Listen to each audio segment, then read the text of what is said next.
ಪರಪನಾಗ್ರಹಾರ ಕಾರಾಗೃಹದಲ್ಲಿ ಅಕ್ರಮ ಚಟುವಟಿಕೆಗಳು ಕಾನೂನಿಗೆ ಬಾಹಿರವಾಗಿ ಕೆಲ ಚಟುವಟಿಕೆಗಳನ್ನು ನಡೆಸಲಿಕ್ಕೆ ಅವಕಾಶ ಸಿಗ್ತಿದೆ ಅನ್ನೋ ಮಾಹಿತಿ ಹೊರಬಿದ್ದ ನಂತರ ಇದೀಗ ರಾಜ್ಯದ ಇತರೆ ಜೈಲುಗಳಲ್ಲೂ ಕೂಡ ಹೈ ಅಲರ್ಟ್.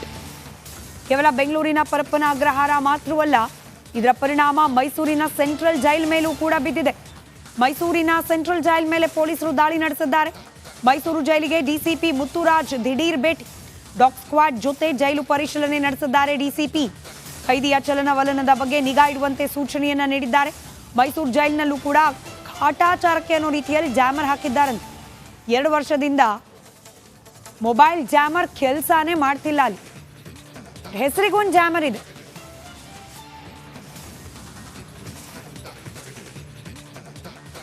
ಈ ಸಂಬಂಧ ನಮ್ಮ ಮೈಸೂರು ಪ್ರತಿನಿಧಿ ವಿನೋದ್ ಒಂದು ಪ್ರತ್ಯಕ್ಷ ವರದಿ ನೀಡಿದ್ದಾರೆ, ಗಮನಿಸಿ.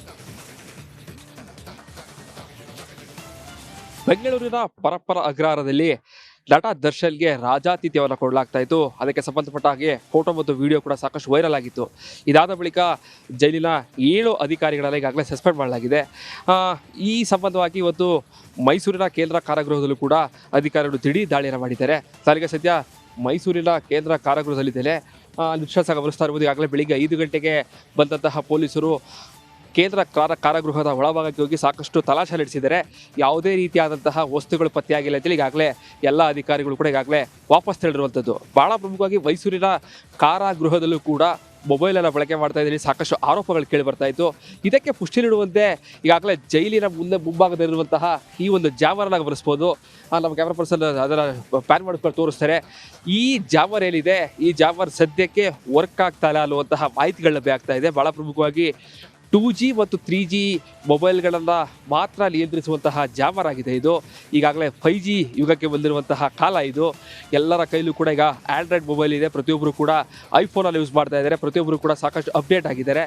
ಆದರೆ ಮೈಸೂರು ಸೇರಿದಂತೆ ಬಹುತೇಕ ಕಾರಾಗೃಹಗಳಲ್ಲೂ ಕೂಡ ಈಗಾಗಲೇ ಇಲ್ಲೂ ಕೂಡ ಅಪ್ಡೇಟ್ ಆಗಬೇಕಾಗಿದೆ. ಯಾಕಂದರೆ ಈಗಾಗಲೇ 5G ಇರೋ ಕಾರಣಕ್ಕಾಗಿ ಈ ಒಂದು ಜಾಮರ್ 5G ಏನು ನೆಟ್ವರ್ಕನ್ನು ನಿಯಂತ್ರಿಸೋಕ್ಕೆ ಸಾಧ್ಯ ಆಗ್ತಾಯಿಲ್ಲ. ಸೊ ಹೀಗಾಗಿ ಕಳೆದ 3-4 ವರ್ಷಗಳಿಂದಲೂ ಕೂಡ ಈ ಒಂದು ಕೇಂದ್ರ ಕಾರಾಗೃಹದಲ್ಲಿ 2G ಮತ್ತು 3G ಮೊಬೈಲ್ನ ಕೇವಲ ನಿಯಂತ್ರಿಸ ಮಾತ್ರ ಸಾಧ್ಯ ಆಗಿದೆ.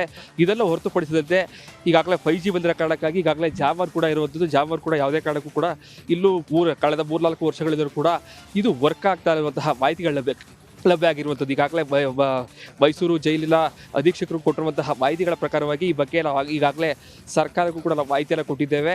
ಆದರೆ ಮುಂದಿನ ದಿನಗಳಲ್ಲಿ ಒಂದು ನೂತನವಾಗಿ ಪ್ರಸ್ತಾವನೆ ಸಲ್ಲಿಸಿ 5G ಜಾಮರನ್ನು ಹಾಕುವಂತಹ ವ್ಯವಸ್ಥೆ ಕೂಡ ಮಾಡ್ತೀವಿ ಅಂತ ಹೇಳಿದ್ದಾರೆ. ಸದ್ಯಕ್ಕಂತೂ ಕಾಲ ಬದಲಾಗ್ತಾ ಇದೆ. 5G ಅಂದರೆ ಪ್ರತಿನಿತ್ಯವೂ ಕೂಡ ಎಲ್ಲರೂ ಕೂಡ ಅಪ್ಡೇಟ್ ಆಗ್ತಾ ಇದ್ದಾರೆ. ಆದರೆ ಅಧಿಕಾರಿಗಳು ಮತ್ತು ಜೈಲಿನ ಇರುವಂತಹ ಜಾಮರ್ ಅಂತೂ ಇಲ್ಲೂ ಕೂಡ 2G ಮತ್ತು 3Gಯಲ್ಲಿ ಇರುವಂಥದ್ದು. ಸೊ ಹೀಗಾಗಿ ಕೂಡಲೇ ಇದನ್ನು ಕೂಡ ಅಪ್ಡೇಟ್ ಮಾಡಬೇಕಾಗಿದೆ. ಜೊತೆಗೆ ಮತ್ತಷ್ಟು ಕಠಿಣ ಕ್ರಮಗಳನ್ನು ಜೈಲಿನ ಅಧಿಕಾರಿಗಳು ತೆಗೆದುಕೊಂಡಲ್ಲಿ ಏನು ಜೈಲಿಗೆ ಬಂದಂತಹ ಕೈದಿಗಳು ಮನಪರಿವರ್ತನೆಯಾಗಿ ಈಚೆ ಹೋಗಿ ಸಾಧ್ಯ ಆಗುತ್ತೆ. ಇಲ್ಲ ಅಂತಂದರೆ ಹೊರಗಡೆ ಹೇಗಿರ್ತಾರೋ ಅದೇ ರೀತಿ ಒಳಗೂ ಕೂಡ ಇರ್ತಾರೆ. ಸೊ ಹೀಗಾಗಿ ಎಲ್ಲವನ್ನೂ ಕೂಡ ಬದಲಾವಣೆ ಮಾಡಬೇಕು ಅನ್ನೋದು ಕೂಡ ನಮ್ಮ ಆಗ್ರಹ ಆಗಿರುವಂಥದ್ದು. ಕ್ಯಾಮ್ರಾ ಪರ್ಸನ್ ಸಜಿ ಜೊತೆಗೆ ವಿನೋದ್ ಪಡವಾರಳ್ಳಿ, ಪಬ್ಲಿಕ್ ಕನ್ನಡ, ಮೈಸೂರು. ಬರ್ಬರ ಕೊಲೆ ಆರೋಪದಲ್ಲಿ ಜೈಲು ಸೇರಿರುವ ದರ್ಶನ್ ಜೈಲಿನ ಒಳಗಡೆ ಸಿಗರೇಟ್ ಸೇದಿರೋದು ತಪ್ಪೇ ಅಲ್ಲವಂತೆ. ದರ್ಶನ್ ಪರ ಇದೀಗ ಶಾಸಕರೇ ಬ್ಯಾಟ್ ಬೀಸಲಿಕ್ಕೆ ಪ್ರಾರಂಭ ಮಾಡಿದ್ದಾರೆ. ಜೈಲಿನಲ್ಲಿ ಸಿಗರೇಟ್ ಸೇವನೆ ದೊಡ್ಡ ವಿಚಾರ ಅಲ್ಲ.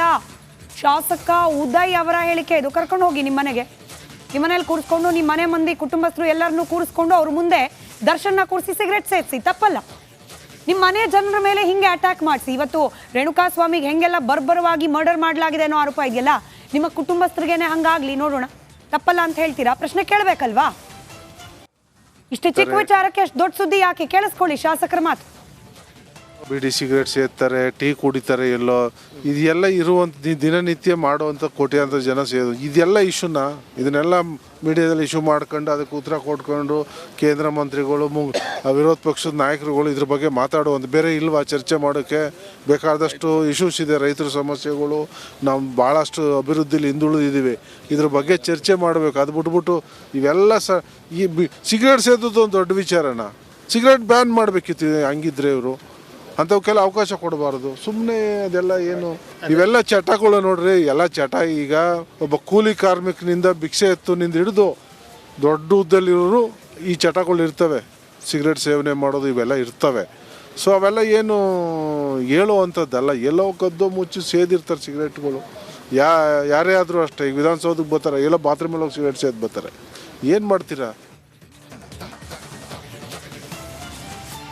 ಮತ್ತೊಂದು ಕಡೆ ಹೇಗೆ ಮುಖ್ಯಮಂತ್ರಿ ಸಿದ್ದರಾಮಯ್ಯನವರಿಗೆ ಭೂಮಿ ವಿಚಾರ, ಮೂಡಾದಲ್ಲಿ 14 ಸೈಟ್ ಪಡೆದ ವಿಚಾರ ಕಗ್ಗಂಟಾಗಿ ಪರಿಣಮಿಸಿದೆಯೋ, ಇದೀಗ ಎಐಸಿಸಿ ಪ್ರೆಸಿಡೆಂಟ್ ಮಲ್ಲಿಕಾರ್ಜುನ್ ಖರ್ಗೆ ಅವರ ಪುತ್ರ, ಪ್ರಿಯಾಂಕ್ ಖರ್ಗೆ ಅಲ್ಲ ಮತ್ತೋರ್ವ ಪುತ್ರ ರಾಹುಲ್ ಖರ್ಗೆ ಅವರ ಹೆಸರಿಗೆ ಕೆಐಎಡಿಬಿ ಇಂದ ಅಲಾಟ್ ಆಗಿರುವ ಸಿಎ ಸೈಟ್ಗಳು, ಈ ವಿಚಾರ ಕೂಡ ಅಕ್ರಮವಾಗಿ ಸ್ವಜನ ಪಕ್ಷಪಾತದ ಆಧಾರದ ಮೇಲೆ ಹಂಚಿಕೆ ಮಾಡಲಾಗಿದೆ ಅನ್ನೋ ಗಂಭೀರ ಆರೋಪ ಇದೀಗ ಎದುರಾಗಿದೆ. ಇದೇ ವಿಚಾರಕ್ಕೆ ಸಂಬಂಧಪಟ್ಟಂತೆ ದೆಹಲಿಯಲ್ಲಿ ಬಿಜೆಪಿ ರಾಜ್ಯಾಧ್ಯಕ್ಷ ವಿಜಯೇಂದ್ರ ಪ್ರತಿಕ್ರಿಯೆ ನೀಡಿದ್ದಾರೆ. ಖರ್ಗೆ ಕುಟುಂಬದ ಟ್ರಸ್ಟ್ಗೆ ಜಮೀನು ಬಗ್ಗೆ ಮಾಹಿತಿ ನೀಡಿ ಮಾತನಾಡಿದ್ದಾರೆ. 5 ಎಕರೆ ಜಮೀನು ಬಗ್ಗೆ ಬಹಳ ಗೌಪ್ಯವಾಗಿ ಇರಿಸಿದ್ದಾರೆ.